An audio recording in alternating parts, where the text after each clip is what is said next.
studies, we move to the next segment, which is taken by Alicia, EQ through music. Okay. Before Alicia comes in, I would like to introduce her to you all.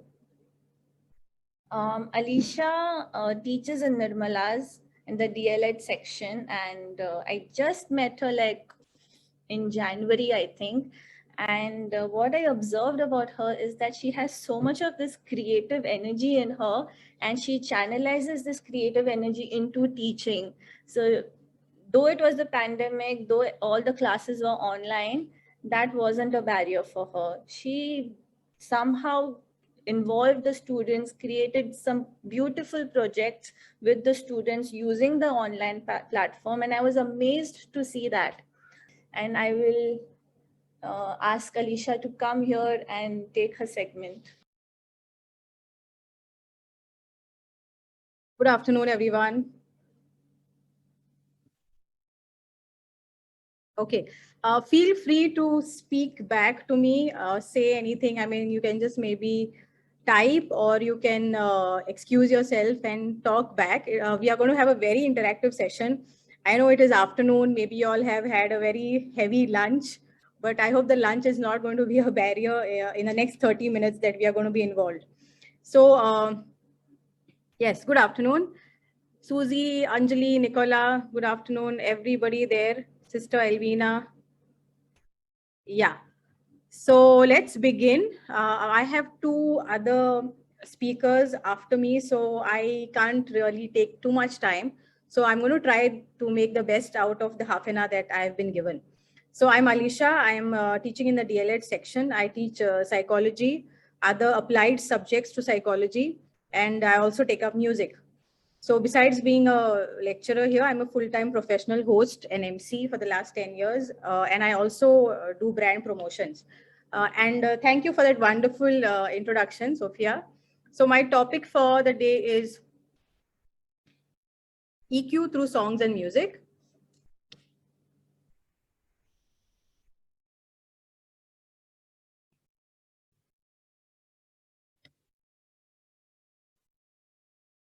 Yeah. So, let's do something different. We are going to talk about a lot of things which are serious, which are practical. But before that, I am going to play something on the keyboard that is placed right here. And there are two tunes that I will play, two melodies that I will play, which are totally different from one another. I've also tried to pick tunes which are very unfamiliar to you. I'll be happy if you've never heard these tunes before. And that's why I did not take typical songs, So you please listen to them. And while you listen, I want you to calm your mind, visualize, feel, and in the chat box, write what you feel in 3 words. You can use 3 adjectives or 3 thoughts that, run in your mind as you listen. So 2 or 3 for one tune, and again 2 or 3 words for the second tune. Have you all understood? Have you all understood this? Yes? Could you say yes? Yeah. Okay. Yes, ma'am. Okay, perfect. So 2 tunes, you listen, you visualize, and try to be a little expressive and try to tell me exactly how you feel or you felt while you listen to the tune. All right? So I'll go ahead and play the first tune. This is my first piece. This is by Julie A. Lin.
So that's the end of the first piece.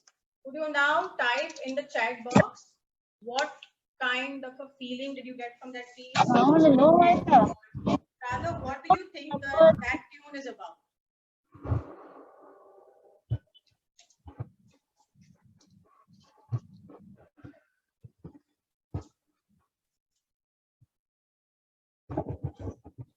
Yes, very good. Gloomy, mysterious, peaceful, okay. Calm, low, sad. Yes, very nice. Serene. Very good, very good. You've understood the assignment. Calm, gloomy. Okay. Melancholy. Melancholy is the best word, I think. Depressing. Very depressing. Okay, okay, okay. Let's pause that. I'll play the second piece now. This is a very old piece. This is from the 1700s. This is called Air, and it is by the musical legend that is Mozart.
Yeah. So both of the tunes that I played were actually in major scales. None of them were in any of the minors. But yet we were successful in absorbing, the feeling that was there behind those tunes, right? Now, I just want to ask you, what is your involvement with music? Are you a listener? Do you play music? Do you dance to music? Are you a singer? What is your involvement? Quickly, if you all can, type in the chat box there. We love to listen to music. Musicaholic. Okay. I'm going by the assumption that everybody here likes music, by the way. Singer. Okay. Susie is a singer. Dances. Guitarist, ardent listener. Okay, lovely.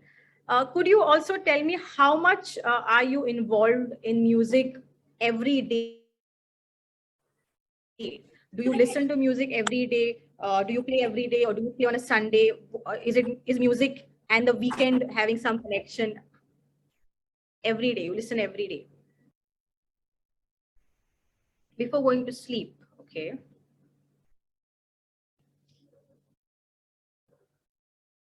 Playing on weekends. Okay. So I think most of you all are pretty involved with music. Now for me, I'm very passionate about music. Music makes me very happy. So there have been days when music didn't make me that happy also, when I had to answer music exams and stuff, but otherwise music really makes me happy. So I'm very passionate about it. Even when I'm doing something else, I'm actually thinking of music, or there is a tune that is there in my mind. I think I've even answered my board exams when I was actually humming tunes in my mind, and it was distracting me from answering my papers. But I have a very strong connection with music, so I'm either playing music or singing, or thinking about music. And I think I survived also working at Nirmala for all these years, considering the distance from my residence to coming to the workplace.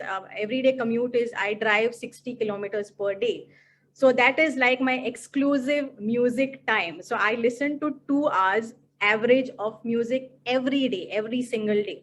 Sometimes we also wake up in the morning and play some gospel music, or some calm refreshing music. In the evenings also, sometimes I blast music on my speakers or Alexa. Music is there all the time. Now what I'm trying to tell you is that music has a very positive or a very refreshing effect on us. Okay, so you must have heard about happy hormones, right? Happy, or the happy hormone, that is oxytocin.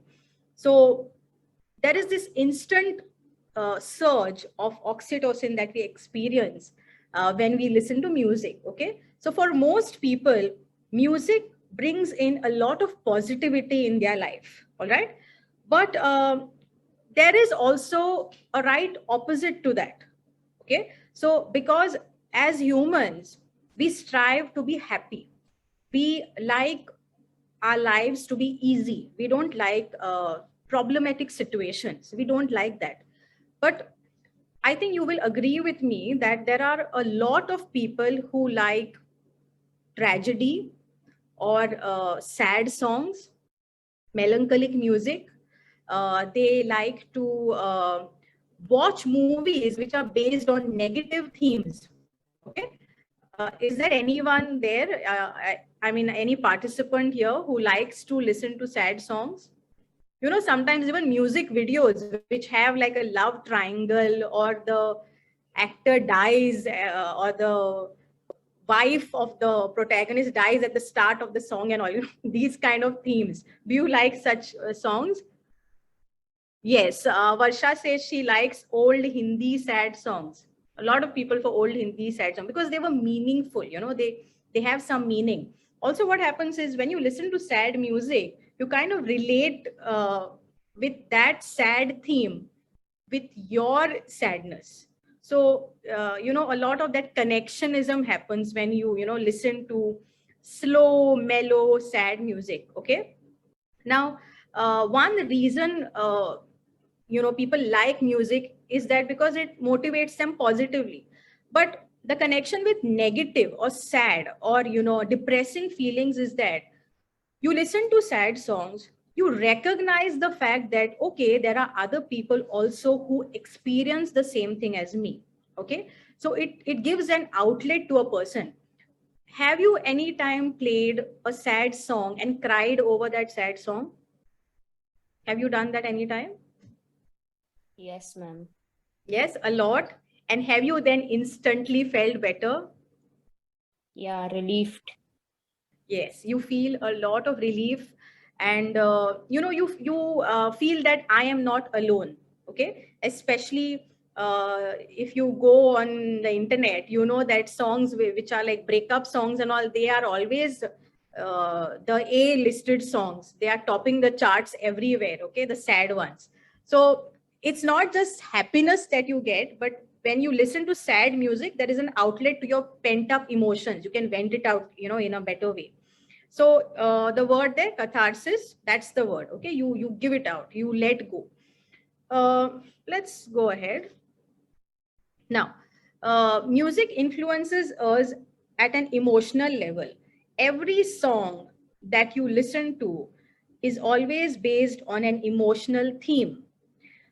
Sometimes there are relationships that are highlighted when you listen to a song. Maybe you know, international values like unity, brotherhood, secularism, or rather personal feelings of love between a couple, or mother and a child, or you know, brotherhood, sibling love, friendship. You know, it always has some emotion that is there, and emotion is very important to humans because emotion is energy in motion.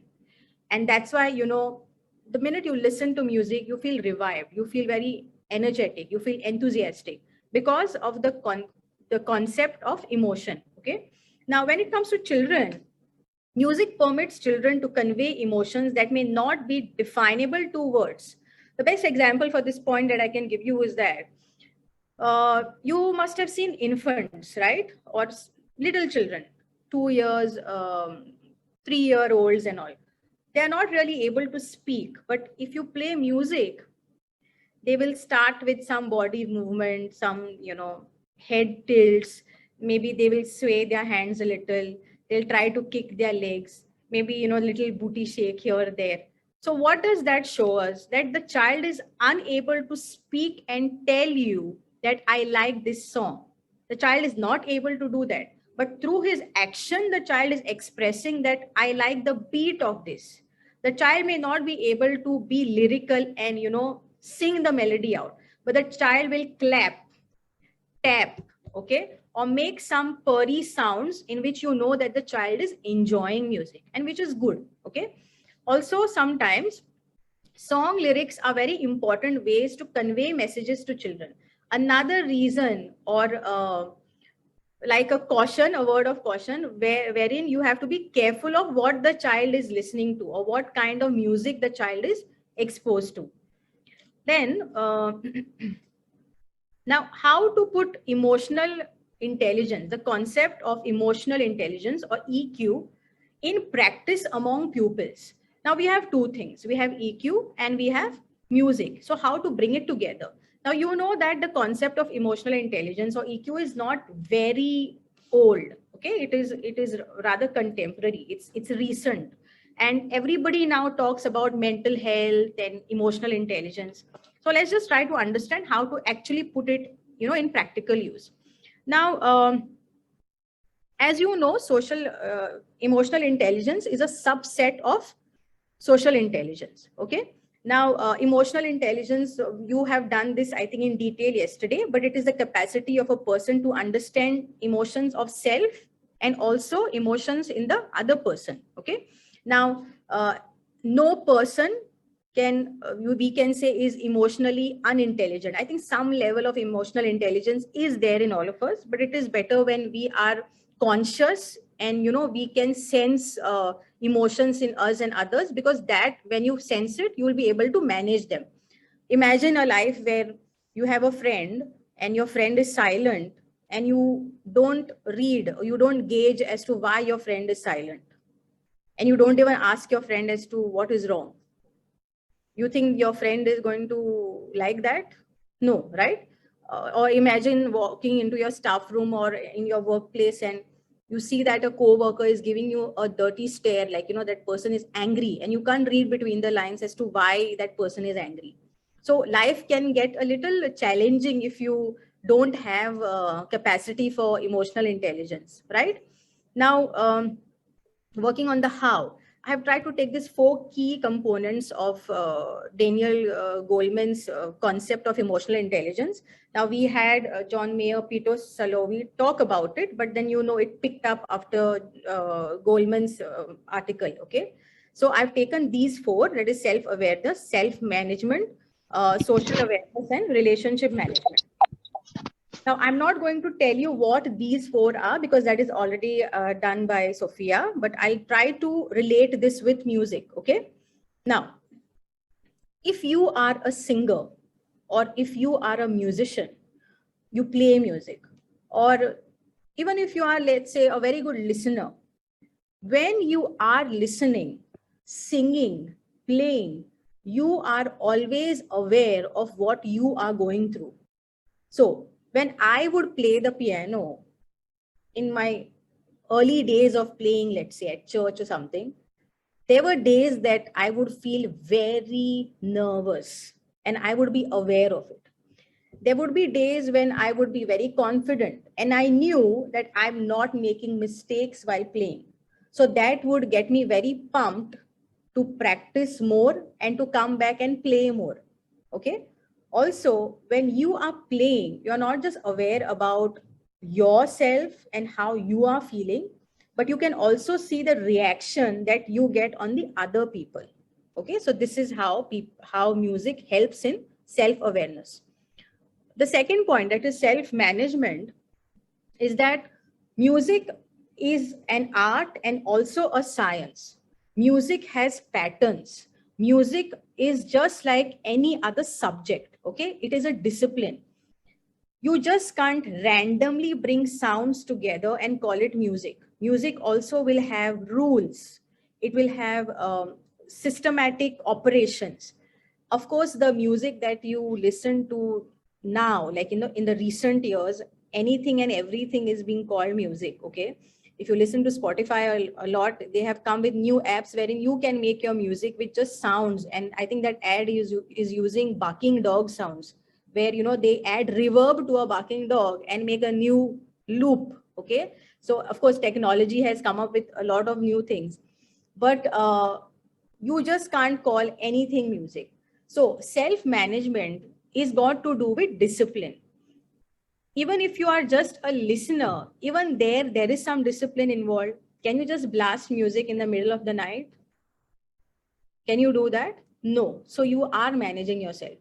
Also, when you are practicing an instrument, you will set a time for it. There will also be days when you are not getting, to the mark that you have to be with your instrument. You're failing every time. You're trying it and trying it and trying it. Violinists will know, or people who play stringed instruments, they will know. Their fingers get cuts. Okay.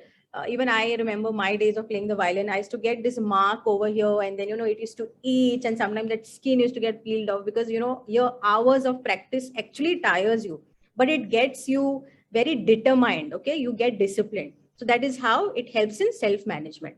Then also music makes us socially aware. Recently we had our elections, right? Did you listen to all the songs that were made, or the jingles that were made for election propaganda? Yes, ma'am. Yes. Which was your favorite? By There were so Patricia many. Nandrad. Sorry. Vote by Patricia Nandrad. Okay. Which one Vote was for. Okay. I think it's that? in Mot Mutujhe Maar, Mot Tujhe Maar. Yes, that was a good Yeah. song. No, Which was that no. meme song which came? I think that one, the chal kamal full ho. Yeah, that one. Catchy. That was the BJP song. There was one very funny song that came, it was like meme material song. Which was that?